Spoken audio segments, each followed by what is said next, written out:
Usalama barabarani. Maisha yako. Maisha yako. Usalama barabarani. Maisha yako.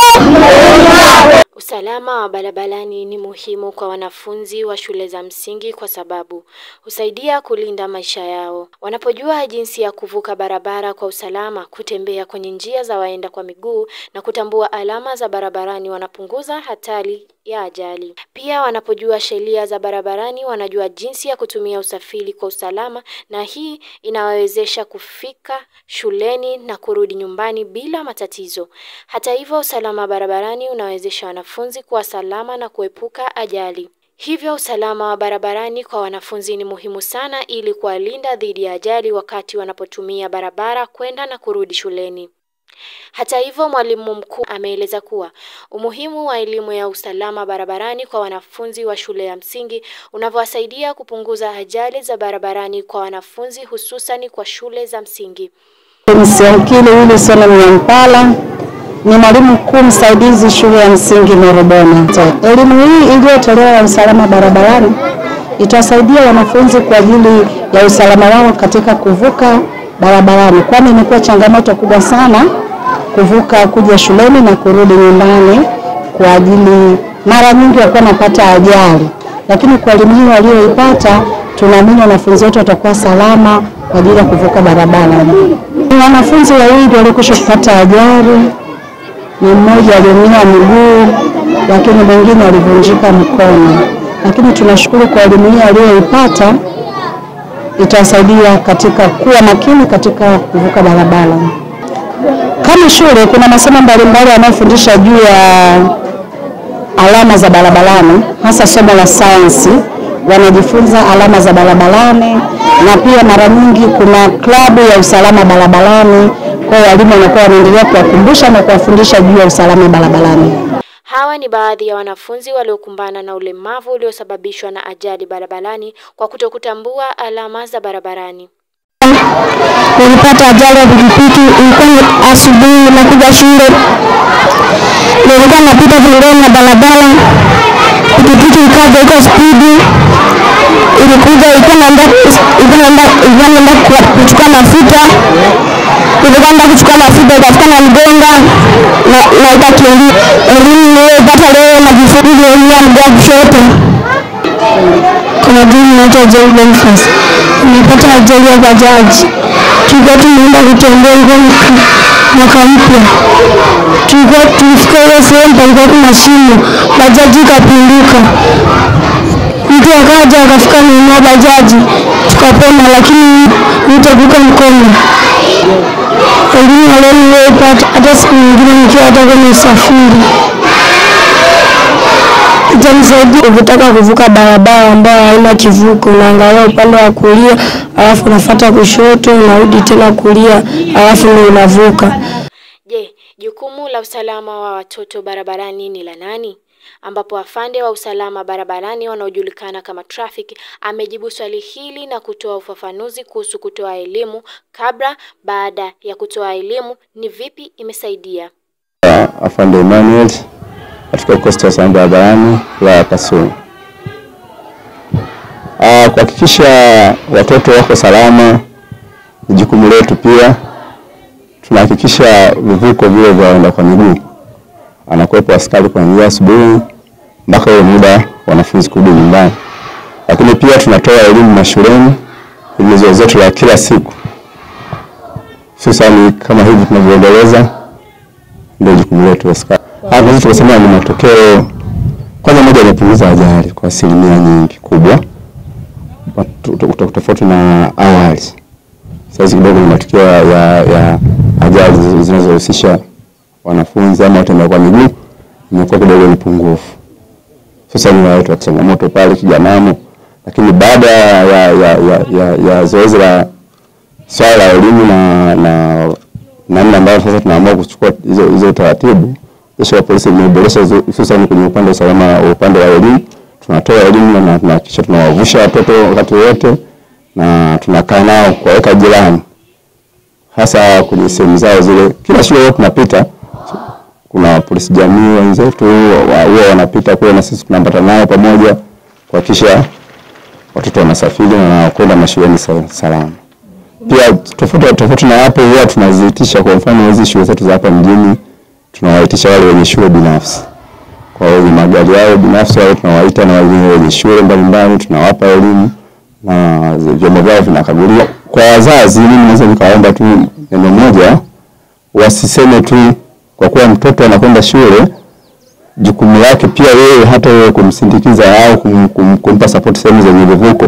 Wasiwache jeshi la polisi tu peke yao, ama wadau wengine wa usalama barabarani, ama watu wengine wanaotoa elimu ya barabara na watumiaji wengine.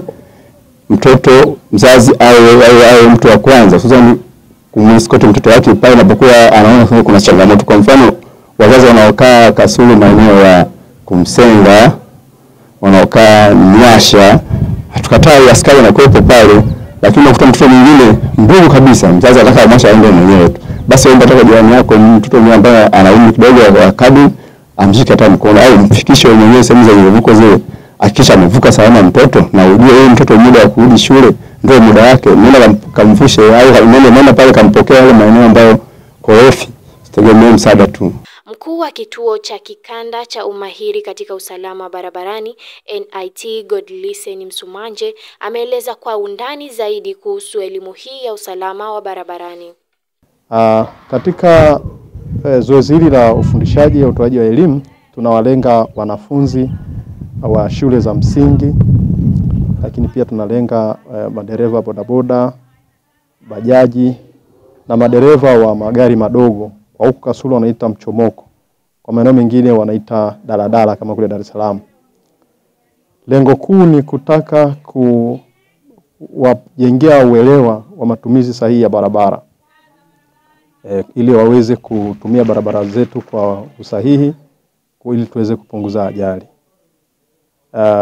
Kwa sababu moja ya vyanzo vya ajali ni makosa ya wanadamu, ambao kama unavyokumbuka hotuba ya Mheshimiwa Rais wakati alifunga mwaka wa 2024 na kukaribisha mwaka mpya, Samia Suluhu Hassan alizungumzia changamoto ya ajali, na ya kwamba ajali kwa takwimu ambazo zilitaja na pia jeshi la polisi, watu 1715 wamefariki mwaka 2024, lakini watu 2700 walipata majeraha mbalimbali na wengine walipata ulemavu. Kwa takwimu hizi ukiangalia, kwa mwaka mmoja unazungumzia watu zaidi ya 4000 waliopata madhila mbalimbali. Unapoangalia watu hawa, ni madhara haya yanaenda paka kwenye familia zao, kwenye uchumi wa nchi, ni mzigo pia kwenye matibabu, kwa maana serikali na pato la taifa vile vile linaathirika. Kwa hiyo elimu hii inalenga kusaidia kupunguza madhara haya. Ndio maana tunasema kama tusipofanya chochote kwa miaka 10 ijayo, maana yake tunazungumzia zaidi ya watu 17,000 watapoteza maisha, zaidi ya watu 20,000 watakuwa 20,700 watakuwa walemavu au na madhila mbalimbali ya majeraha. Kwa hiyo unazungumzia zaidi ya watu 40,000 ndani ya miaka 10 watakuwa wamepata changamoto ambazo watashindwa kufanya uzalishaji. Kwa hiyo hii ni hasara kubwa kwa taifa. Ndio maana sisi kama Chuo cha Taifa cha Usafirishaji kupitia kituo hichi cha kikanda cha umahiri katika usalama barabarani, tunataka kubadilisha tabia za watembea kwa miguu, madereva na watumiaji wengine wa barabara wakiwemo bodaboda na bajaji, ili kuweza kupunguza ajali. Ukiangalia pia takwimu zinaonyesha bajaji na bodaboda wanakufa zaidi na watembea kwa miguu. Kwa ujumla wao ni kama 55%, kwa maana bajaji na bodaboda 30% wanafariki kutokana na ajali, wakati 25% hawa ni watembea kwa miguu wanapoteza maisha kutokana na ajali. Kwa hiyo tunaona hizi ni kubwa sana. Hii ni kwa mujibu wa takwimu za WHO.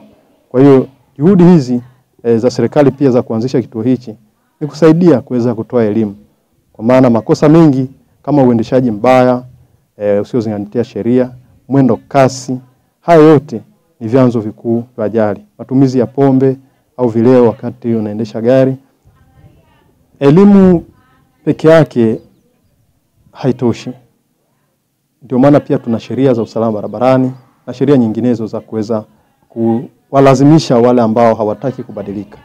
Kwa sababu tunafanya elimu ili kwanza mtu aone umuhimu, ajue madhara yake, lakini anaposhindwa kufuata sasa, hiyo sheria sasa inachukua mkondo wake. Na kampeni hizi zinahamasisha watu waone umuhimu wa kutii sheria bila kushurutishwa. Na elimu hii inasisitiza kwamba usalama barabarani ni maisha yako.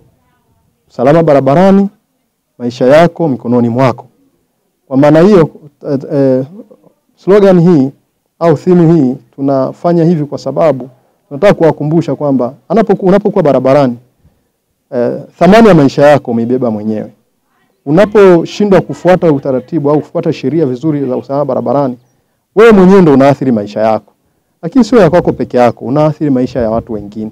Kwa hiyo umeshikilia maisha yako na umeshikilia maisha ya watu wengine. Hebu fikiri dereva wa basi ambaye anaendesha abiria zaidi ya 60. Pale amebeba roho za watu zaidi ya 60 na yeye peke yake akiwemo. Kwa hiyo unaona ni kwa namna gani huyu mtu ukimkumbusha masuala ya usalama, bidhaa alizobeba au watu waliowabeba, ataweza Ndio maana tunahimiza juhudi za pamoja na utoaji wa elimu. Usalama barabarani ni jambo la kipaumbele kwa wanafunzi ili kuhakikisha wanakuwa salama wanapokuwa njiani kuelekea shuleni na nyumbani. Wanafunzi hasa wa shule ya msingi bado hawana uelewa kamili kwa hatari zinazoweza kuwakumba barabarani.